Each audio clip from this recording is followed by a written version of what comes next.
கிறிஸ்தவனை எப்படி இருளான கிறிஸ்தவன் கண்டுபிடிக்கலாம்? இருளில் இவர் நடக்கிறாரு, இருளில் இருக்கிறாரு, இருளில் வாழ்கிறாரு அப்படின்னு. இல்லையே சர்ச்சில் இருக்கிறவங்கெல்லாம் இருளில் இருக்க முடியாது அப்படி. நீங்கள் மெய்யாகவே இருளில் இருக்கிறீங்க, இருளில் நடக்கிறீங்க அப்படின்னு சொன்னால் உங்கள் நிலை எப்படி சொல்லலாம் அப்படின்னா ரெண்டு விஷயத்தில் சொல்லலாம்.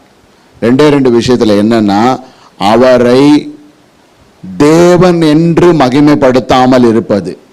இரண்டாவது, அவரை ஸ்தோத்திரிக்காமல் இருக்கிற எந்த கிறிஸ்தவனும் இருளிலே நடப்பதும் இருளிலே வாழ்வதும் இருளிலே ஜீவிப்பதற்கான பிராக்டிஸை தொடர்ந்து செய்து கொண்டிருக்கிறவன் தேவனை மகிமைப்படுத்த மாட்டான், தேவனை ஸ்தோத்திரிக்க மாட்டான். ஆனால் அவர் கிறிஸ்தவனாக சர்ச்சில் இருப்பார், கிறிஸ்தவனாக காரியங்கள். ஆதலால் தான் இந்த விஷயத்தை கவனிக்கணும். ஏன் இந்த ரெண்டு காரியத்தை இவங்க செய்யாமல்